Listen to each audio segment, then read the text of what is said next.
இப்ப உதாரணமா இப்ப அவர் ஓட்டு சதவீதம் சொல்றாரு. எவ்வளவு 8% வந்து கடந்த தேர்தல் அவங்க வாங்கியிருக்காங்க. எவ்வளவு 30 லட்சம் வாக்குகளா? 30 லட்சம் வாக்குகள் வாங்கியிருக்காங்க. இப்ப 30 லட்சம் வாக்குகள் வச்சிருக்கிற ஒரு கட்சிக்கு எந்த பெரிய கட்சியும் தாராளமா 500 கோடி ரூபாய் கொடுப்பாங்கிறது அரசியல் கணக்கு அறிந்தவர்கள் சொல்லக்கூடிய தகவல். வாங்கிடலாம்ல, லம்பா ஒரு 500 கோடி ரூபாய் வாங்கிடலாம்ல. அப்படி ஒரு பெருந்தொகை கிடைக்கக்கூடிய வாய்ப்பு இருந்தும் அதை வேண்டான்னு அவர் தனிச்சு நிக்கிறார்.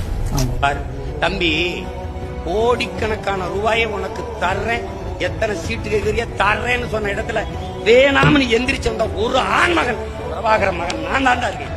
ஒருத்தன் கிடையாது அந்த எனக்கு வேண்டாம், எனக்கு வேண்டாம். நான் 4-3 சீட்டை வச்சு பண்ண போறது இல்ல. எனக்கு இந்த நாடு வேணும், எல்லாம் எனக்கு கனவு. இப்ப என்னை பார்த்து எதுக்கு இவ்வளவு பேர் டென்ஷன் ஆகிக்கிறான், பயப்படுறேன்? நான் என்ன 10 ஆண்டு ஆட்சியில் இருந்துட்டேன்னா, இல்ல பல லட்சம் கோடி பணம் வச்சிருக்கேன்னா ஒண்ணும் கிடையாது. பஞ்ச பராரி பை மக்கள் இந்த கூட்டத்தை பிச்சைட்டு தான் என் தம்பியை நடத்திப்பாங்க. புரியுதா?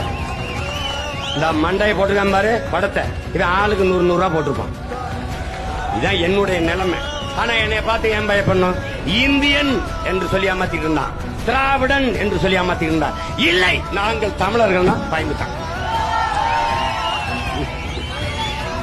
என்னுடைய பல்லர்னா, கல்லர்னா, நாடார்னா, செட்டியார்னா, கோனார்னா, பிள்ளைனா, முதலியார்னா, உடையார்னா, வண்ணார்னா, நாவிதர்னா, கிடையாது, தமிழன்டாண்ணா. அவன் சேதாரிட்டான்.